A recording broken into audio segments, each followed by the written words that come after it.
Hello, everybody. Welcome to Boswell Book Company and Anderson's Bookshops, our co-virtual event series today. My name is Rachel Copeland. Today is day 4,716 of Boswell being in business. And we're bringing you a special team up with Anderson's Bookshop and of Naperville and Downers Grove. And we're launching Lauren Kate's latest, a modern rom-com destined to become a classic, I think. And it's called By Any Other Name. Joining me today is Danielle Dresser, sometimes known as Danielle Jackson. And she is by day a fellow bookseller, but she's also a soon-to-be published author in her own right, which is very impressive. She'll be premiering her book, The Accidental Pinup, in July, correct? Yes, July 19th, yeah. And so without further ado, Danielle, please take it away. Yeah, hi everyone. This is so fun to do a joint bookstore event. My name is Danielle Jackson Dresser. I use all of it all the time, doesn't matter. And I'm of course with Anderson's Bookshops. We are based in Illinois in the western suburbs. We have 2 locations. We are an independent bookstore. Like I said, we are owned and run by the Anderson family. We are currently 6 generations in, and we're just shy of 3 years. I think we have 3 years before it's 150 years that Anderson's Bookshop has kind of existed in some way, shape, or form. So that's really exciting. And that makes us the oldest single family run bookstore in the country. And I mean, I think the events, and that's I'm on the events team. Our events are some of it's like at the heart of the business, I think, especially because it's a great way to showcase books. And that's obviously why we're all here tonight. So I'm going to just read a short bio for our esteemed guest, Lauren Kate. Lauren Kate is the #1 New York Times and internationally best-selling author of novels for both young adults and adults, including Fallen, which was made into a major motion picture. Her books have been translated into more than 30 languages and have sold more than 10 million copies worldwide. Lauren Kate lives in Los Angeles with her family. So welcome, Lauren. Of course, we are just so thrilled to sit down and chat with you tonight about your new book, By Any Other Name. Hi, Danielle. Hi, Rachel. Thank you so much for having me. And thanks everyone for tuning in. I'm excited to be here. Yeah, okay. So yeah, I know this is going to be fun. So my first question is kind of a broad question because you've written for both young adults and adults. And so I'm curious about kind of what are some of the differences between writing for both of these subsets of readers. Obviously, there's some crossover between them often. And yeah, and kind of the differences that you've noticed over writing over the years. Yeah, I mean, the thing that I always think about writing for a young adult audience or a middle grade audience, any kind of younger audience, is that the construction of the stories are the same. The genesis of the characters is the same as writing for any audience. I believe that stories for younger readers need redemption at the end. They need an opportunity for things to work out, for people to have as many chances as they need to. And interestingly, I mean, that is really one of the tenets of the rom-com genre. You kind of can't have a rom-com without the happily ever after, or the happily for now at the very least. And so I think it suits me moving between those worlds because I'm already prepped for that kind of very important ending in a story, and that message throughout the story of hope and resilience and redemption. Yeah, I love that. That's a really interesting way of thinking about it, of like having redemption. That's so interesting. And I think it does carry over between the two really well, because especially when we're talking about romance, there's usually kind of, they call it different things, but like the dark moment or like the third act breakup where something like that happens and you really have to make people believe that they can come back from that. That's really cool. Just a tiny little follow-up. Is there a genre that because you've also written in different genres and subgenres, is there a genre that you want to write in that you haven't yet? I think if you'd asked me a few years ago, I would have said I'm dying to try to write something funny. And I would never have thought it was something I could do, or something that I was going to do, at least because of the nature of the stuff that I had written before. At this point, I don't know. I mean, I read so widely, and I love to read so many different genres, and I've enjoyed writing for so many different ones. I mean, I think in some ways the next frontier that I think would be really interesting to crack would be a nonfiction, some sort of narrative nonfiction, or something. You know, I'm circling a lot of the same themes in my work about the power of love. And I think that kind of the agency and autonomy that is born out of love. I'm interested in exploring that kind of in every place I can find. I would love to see that too, because I feel like, I don't know about you guys, but I feel like I sometimes have to justify my love of romance. Yeah. It's silly, because I feel like every single story I'm reading or watching, in some cases, I'm always looking for a teeny bit of romance. And I think a lot of people do the same thing. And it's not because of, I don't know, wish fulfillment or anything like that. It's just because it just makes you feel good. I'd love to see a nonfiction look at love. Yeah. I think I find the romance in every single book, and whether it's there or not. You know, I that's the thing I remember. If it's the smallest moment, that's the thing I'll remember about a wonderful book. It's like that part of it. So, you know, we all have our personal obsessions, and that happens to be mine. Yeah, absolutely. So By Any Other Name is set in the world of publishing, which is really lovely. And of course, your main character is an editor, and we kind of get to see the inner workings of the publishing industry. You've been a published author for a while now. So what was your research process like? How much did you do in your own life as well? So I have a background in publishing. I worked as an editor at a publishing house as my first job out of college. And it's where I really learned to love the whole editorial process and the collaboration with all sorts of people who also love books, but get to bring different things to them, from the cover design to the actual like nitty gritty of the manuscript, to the fact checking and copy editing, which all of it is so fascinating to me. So I really was just pulling on the beautiful and I don't know, inspiring time that I had in my first job out of college. Lainey has a similar trajectory to me. And I too worked with a very reclusive author who I became somewhat, I don't know, just very drawn to this author. And I based a lot of my ideas about writing and life on her books. And I never met her, and she never met anyone. And that fed into a little bit of the character who becomes Noah Calloway. Well, if I can do a follow-up to, I feel like this book itself is kind of a love letter to writing, literature. I noticed you peppered in Roland Barthes, you got the death of the author.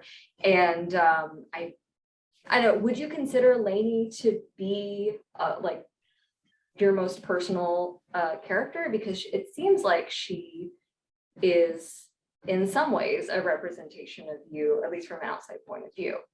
Yes, I do. I mean, she's not me right now. She's me from another era. Yes. It was really nice to get to go back and visit her.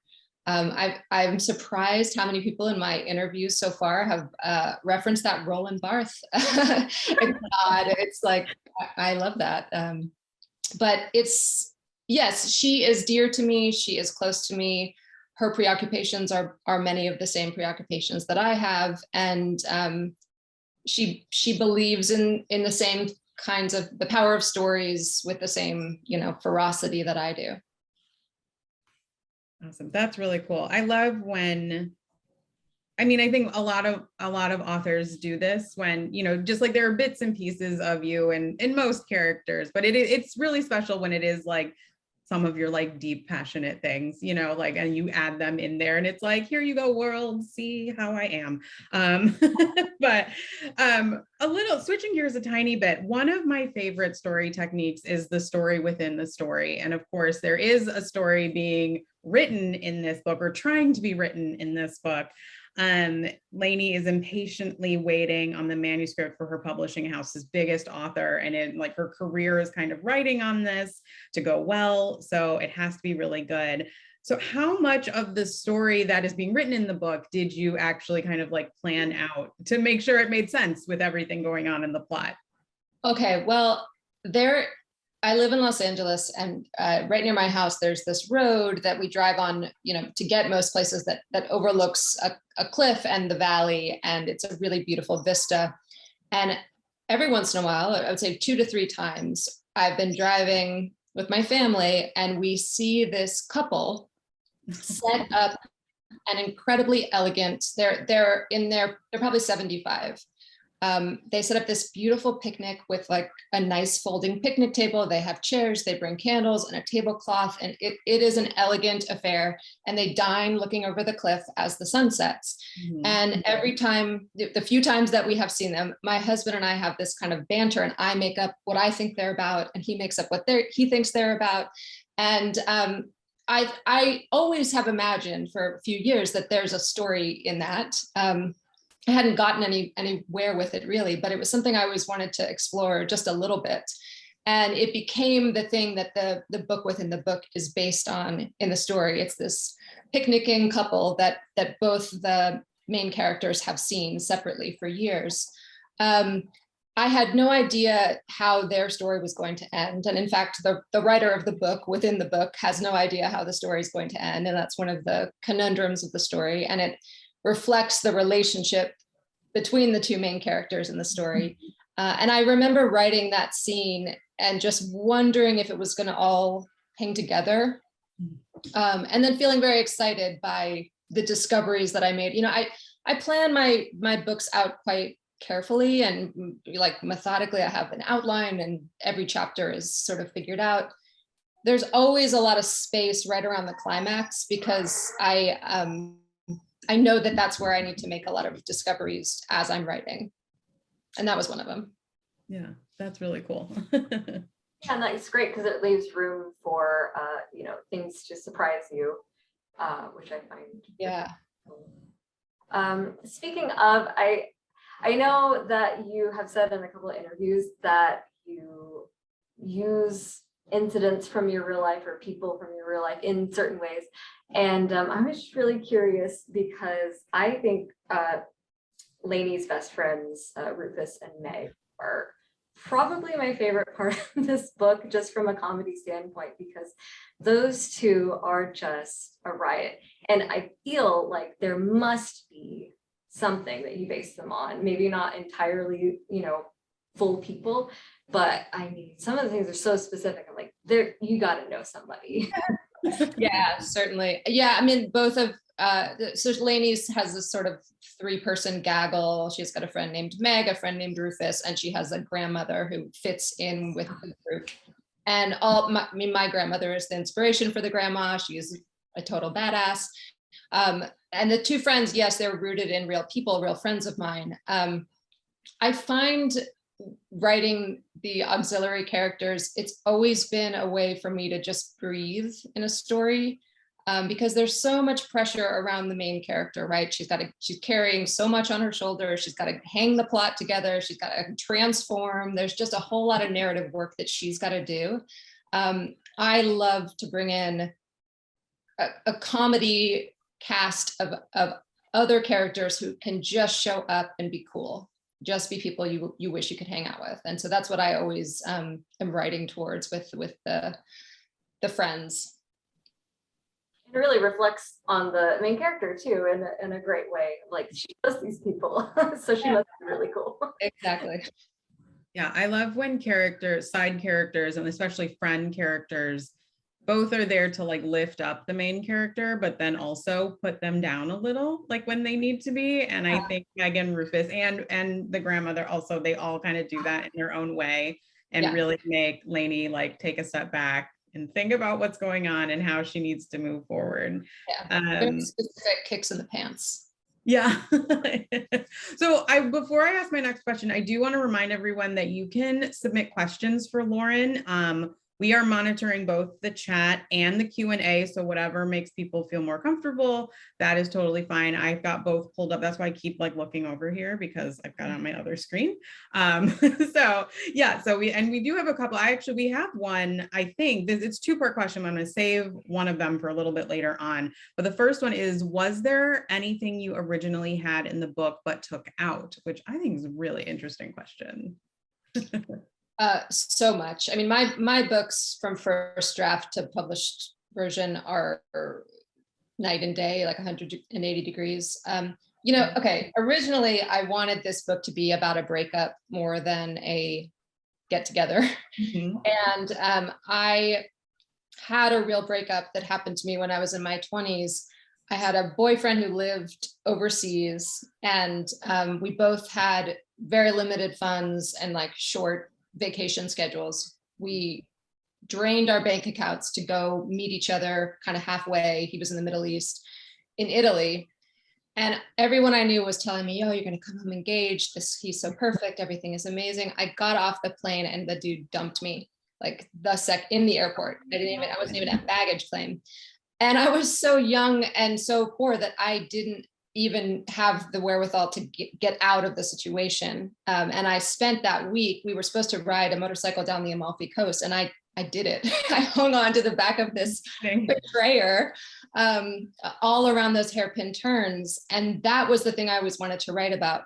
Yeah. And so that was a big part of the first draft of the book. And then I realized that there was a lot more to the story back home, and there was a lot more to I didn't even know that I didn't even know who the love interest was in the first draft of the book. So that came in much later. And interestingly, I guess another thing that's not in the book, I did write an epilogue that extends the book ends, in a quite new moment of the new relationship.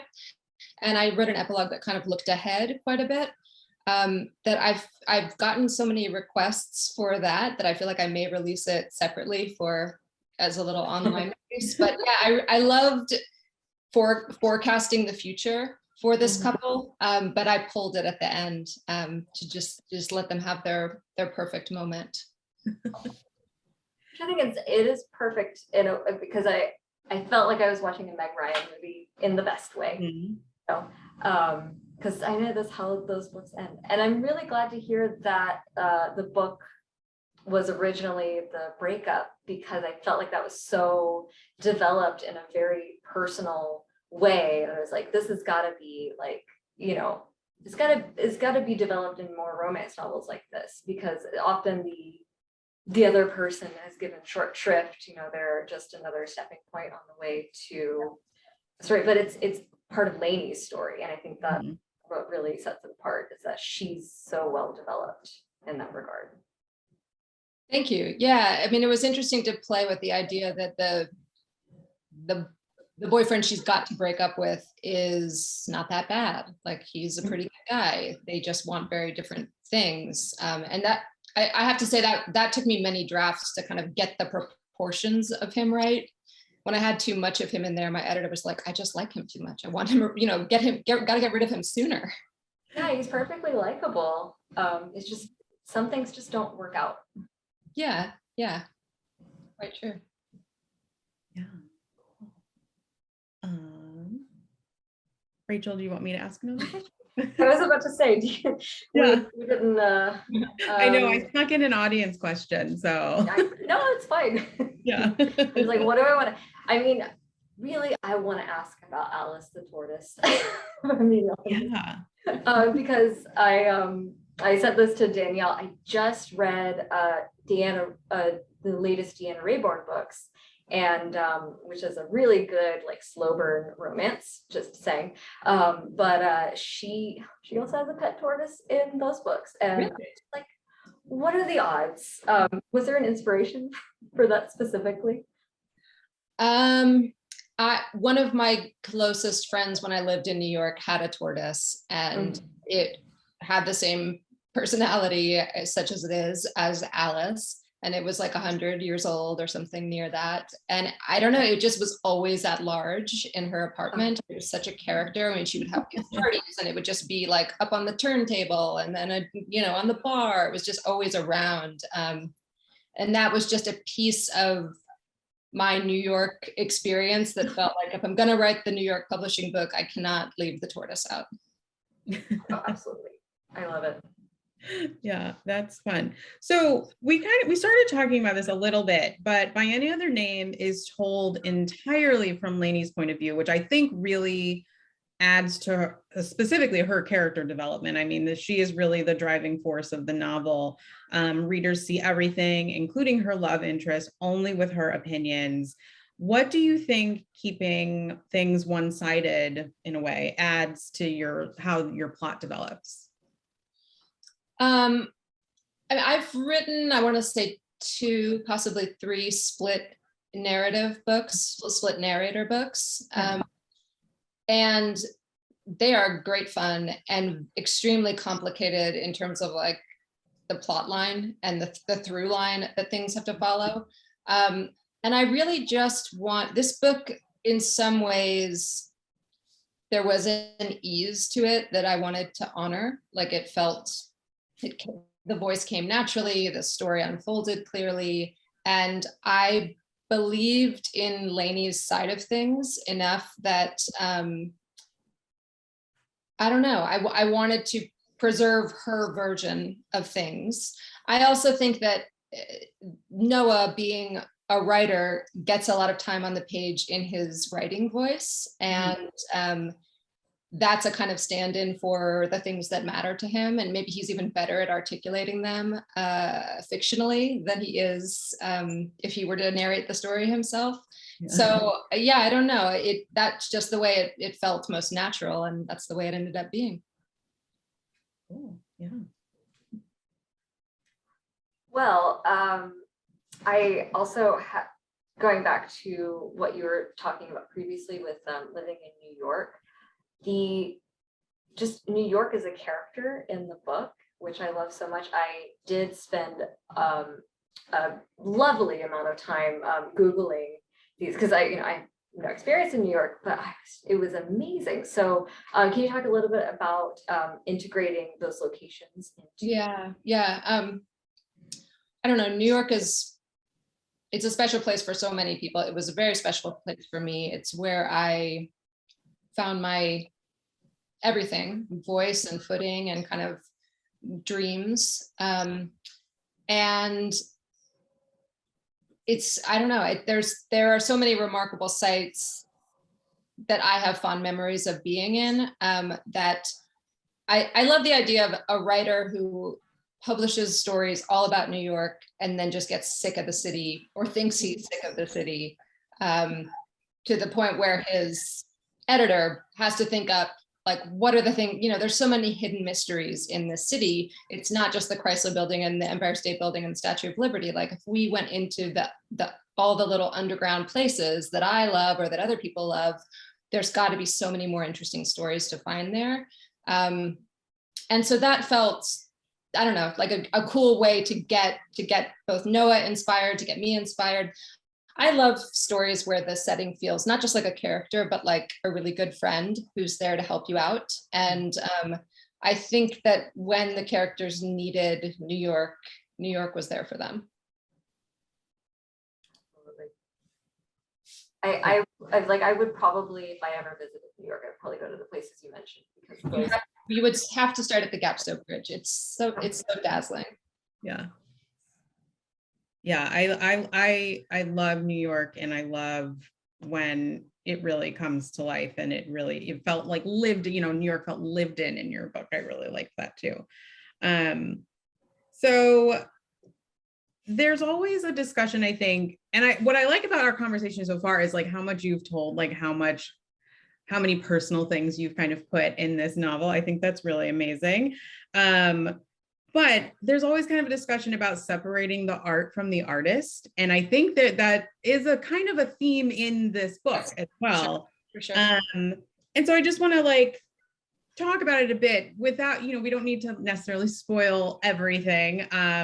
But writing a book can be so personal, but it's also personal to readers, and I think you have to kind of find that balance, because like once a book is out, like it really isn't yours anymore. It belongs to the readers too.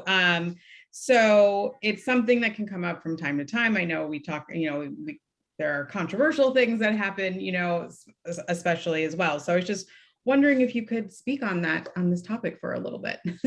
Yeah, I mean, this question is at the heart of the conflict between the two characters. And when they first meet each other, I mean, their meet cute is like a pretty tense argument over the questions of authorship, questions of readership, questions of who gets to tell what story and why, and what are the expectations for both reader and author.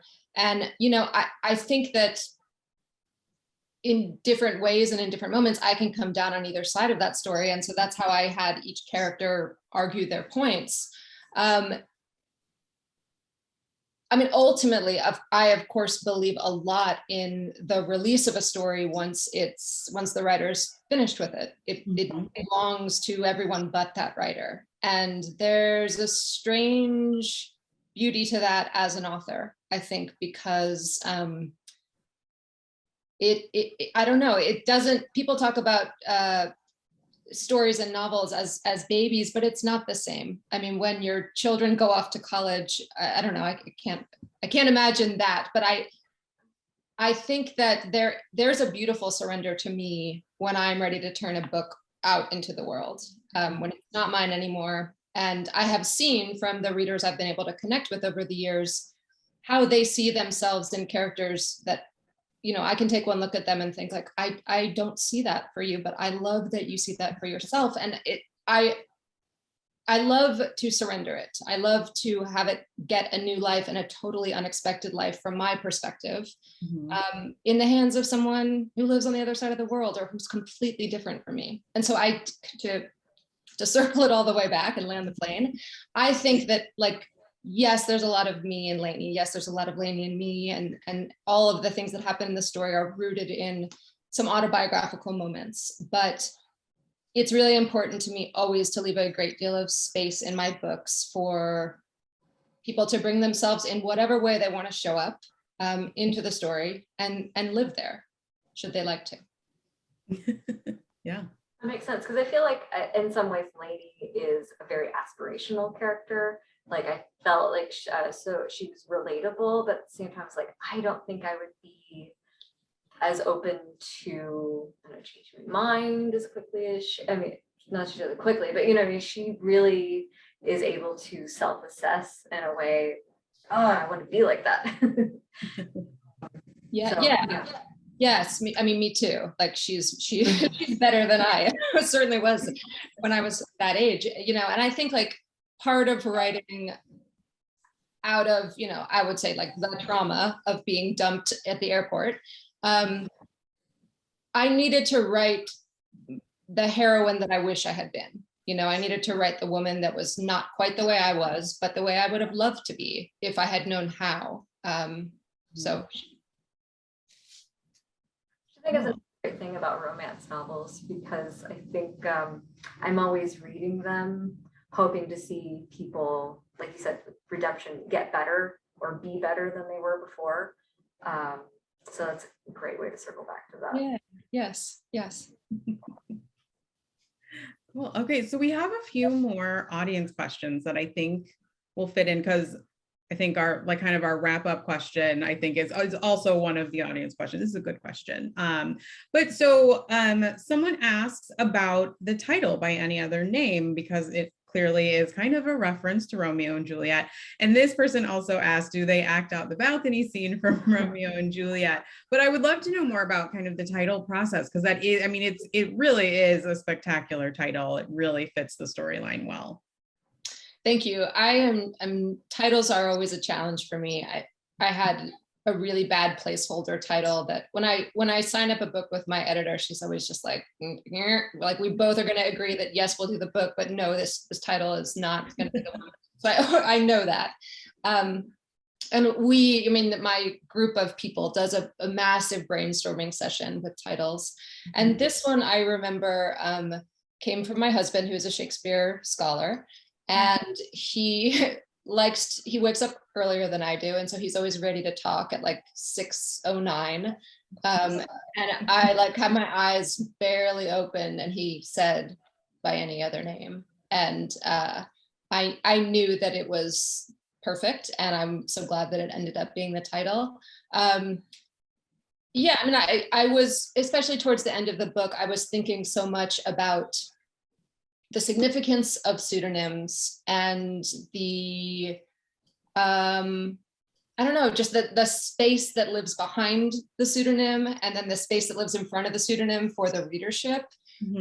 And I won't give away what happens at the end, but there is a reckoning for the pseudonymous writer in the book, when the writer considers what it means to have written all these books under the pseudonym. And I think the title speaks to that, and also speaks of course, with the Romeo and Juliet reference, it is just kind of, it tells us that we're in a romance novel, which is what we need to do. There's no balcony scene. There's no balcony scene actual reference in this book, but strangely enough, the new thing that I'm writing does have a Shakespearean Romeo and Juliet. Oh, that's fun. Cool. Gotta do it. And then last question, but there is still time. So if people have questions, please submit them. It says, since you lived in her building, are you a fan of Katherine Hepburn? I'm an enormous fan of Katherine Hepburn.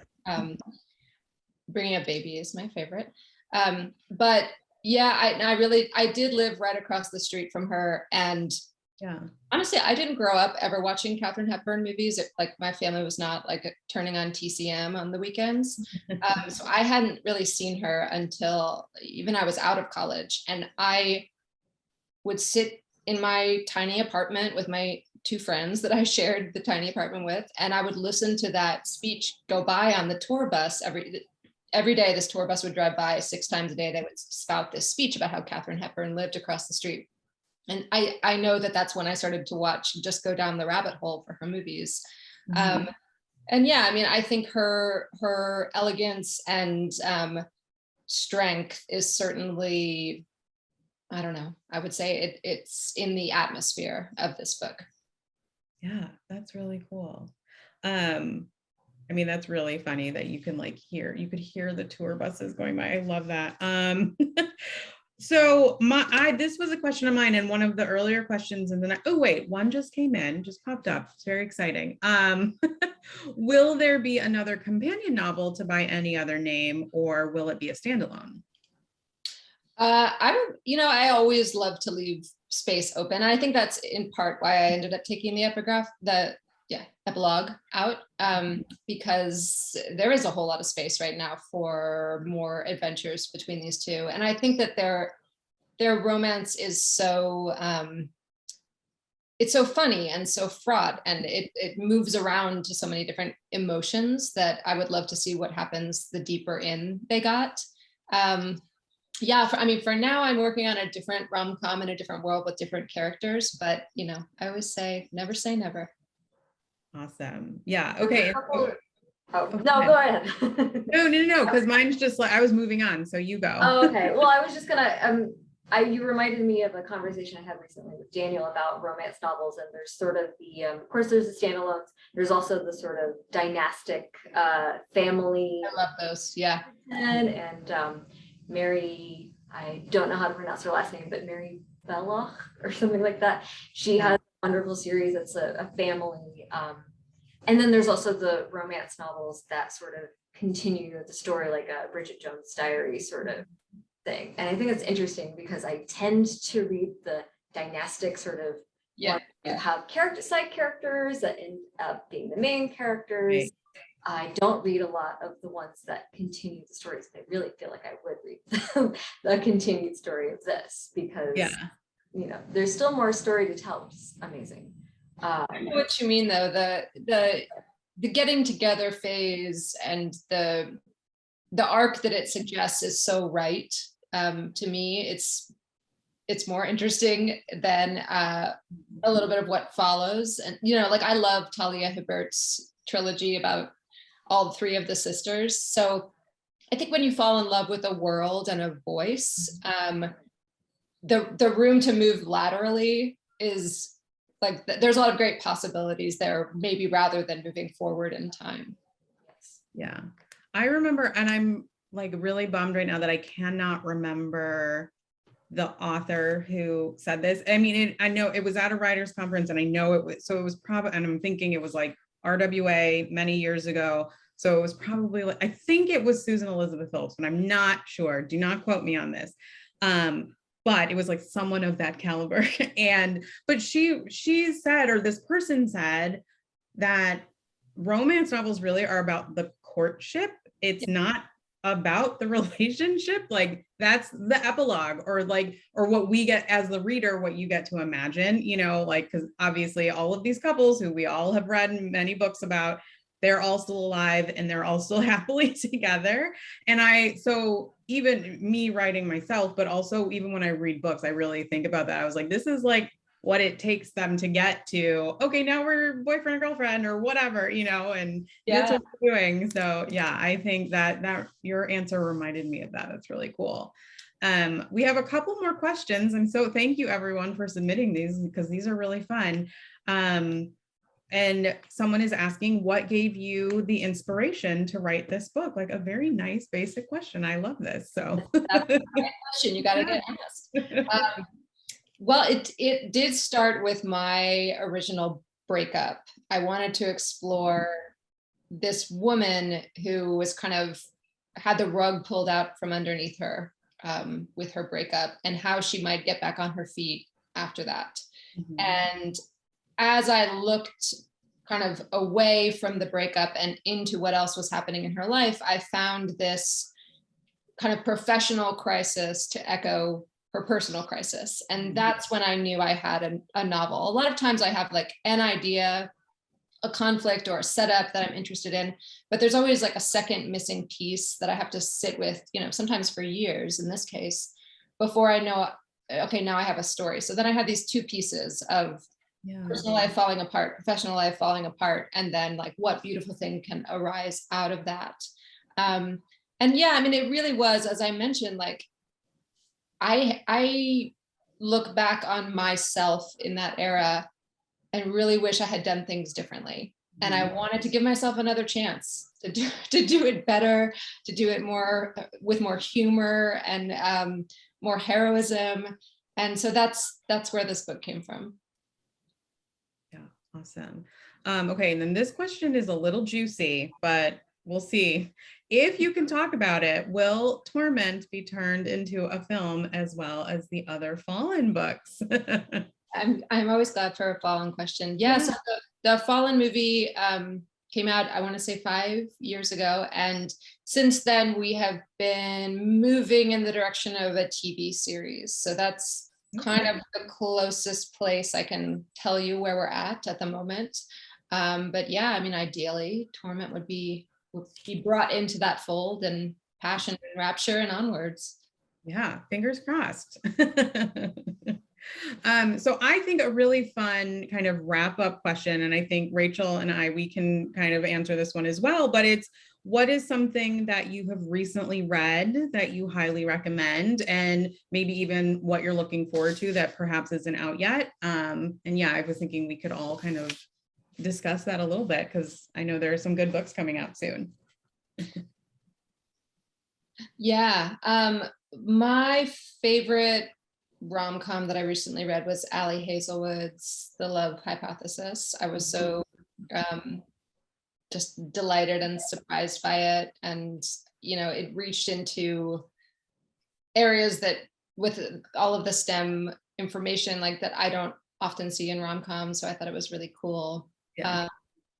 My children's school, they're in an elementary school. We have a book club for the adults at the school, the parents and the teachers. And I facilitated a discussion last week on Homegoing, which is just one of my all-time favorite books. And it was so fantastic to reread it and to get to talk about it. That's a book I recommend to everyone I ever talk to. And right now I'm teaching a class to some middle school students about heroines, and we're reading The Diary of Anne Frank. And I haven't read that in probably 2 decades. And she's such an incredible heroine. She's amazing. Awesome. Rachel, what about you? What are you looking forward to, or what have you read recently? Well, first of all, I'm really happy to hear that you have Homegoing as one of your recommendations. So that's been on my rec shelf since I started working at Boswell. Yeah, so as far as upcoming books go, I really just gotta shout out to my girl Martha Waters, because To Marry and to Meddle is it just, it does the same thing that she does in the last ones, which is make you laugh, and I just really enjoy her books so much. I'm also very excited to read, I haven't read it yet, but the first book club pick for my new romance book club at the store is Love at First Sight by Anna E. Collins. And it's one of those that I thought, this seems like the, if I could just think of a random romance novel that just sounds like so much fun. It's got one of my favorite tropes, which is, again, the enemies to lovers sort of thing. And so I'm looking forward to that. I just want to recommend something to everybody. If you're a romance reader, but you don't really delve into genres besides, the basic modern rom-com, I would really recommend Winter's Orbit. This book really is a romance novel. It's a space opera, but it's wonderful. And yeah, so if you ever are into the idea of the trope of an arranged marriage, but set in space, you really got to check it out. Okay, I'm writing all of these down. Yeah, I read that one. It's really fun. It's really cool. It has kind of like and I don't mean this in a bad way, the beginning is a little slow, but it builds in a way that's really awesome. Yeah, because with the sci-fi, you just got to have a lot more world. Yeah. So right, exactly. Just trust it, it's good. yeah, exactly. Here, I'm gonna scoot because I actually do have one book that I just thought of, and it's like right at the end of my desk. But one book that I want to recommend that came out last month, it's called Black Love Matters. It's actually nonfiction, but it's an essay collection that was put together. It was edited by Jessica P. Pride. She works at Book Riot and is one of the hosts of the Book Riot When in Romance podcast. And she is, one, delightful, and two, she's so smart about the authors. She picked like romance authors, romance readers, romance scholars, and it's discussing Black romance and interracial romance specifically. And it's just incredible. You have everyone from Beverly Jenkins to Carol V. Bell. Now I'm not going to like read off all their names because it's an impressive list of people, but I highly, highly, highly recommend it. It's definitely one of my top reads of this year that I actually read last year, but whatever. And then a few upcoming books I'm looking forward to. Speaking of books set in New York, where New York comes alive, I'm really excited about In a New York Minute by Kate Spencer. Kate Spencer, a lot of people know she hosts a really fun podcast called Forever 35. And this is just such a cute rom-com. Like, it's so funny. Like, there's this, I don't want to spoil, I don't want to give away too much of it, but there's this scene on the subway and a dress rips, and it's so funny. It's like one of those things where you're like, oh, it's just like you're cringe reading, but you can't stop. Like, you have to read it. And then I'm also looking forward to The Wedding Crasher by Mia Sosa that comes out in April. It's the follow-up to The Worst Best Man, which came out in 2020 and was one of my absolute favorite books. And in this, so the setup is a woman overhears a bride arguing with someone like in a stairwell at the hotel where they're getting married. And it's not the groom. And she's kind of saying, and they're arguing about this wedding that's about to take place. And she, through romance reasons, ends up in like the back of the wedding, kind of in the room, and she stops the wedding. And that's all I'm going to say. And it goes from there. It's really great. And then in June, there's a new book called Fake It Till You Bake It by Jamie Wesley. And it's about a woman who is on like a bachelor style show, and she says no, she'd like to the proposal. So she's the most hated woman in America. She has to go back to this small town. And there's a former NFL player who opened a cupcake bakery because of course that's what he's going to do. And kind of to bring some publicity to the cupcake bakery and to also make her reputation better, they start working together. And of course, they start to fall for each other. So yeah, those are a few that I'm looking forward to. Recommendations. I got to do one more shout out. You mentioned the subway dress ripping scene. I just finished Casey McQuiston's One Last Stop. So good. Yeah. So good. Thank you, Lauren, for letting us Lauren. Yeah. do our first time Anderson's Boswell team up. Absolutely. Thank you both so much. Great questions, great conversation, great book recs. I love it. Yeah. This is Always awesome. great to talk to people who love to read romance novels. Yeah. Thank you so much. Yeah. Thanks, everyone. Thanks, everyone. Thanks for coming. Have a wonderful evening. Good night.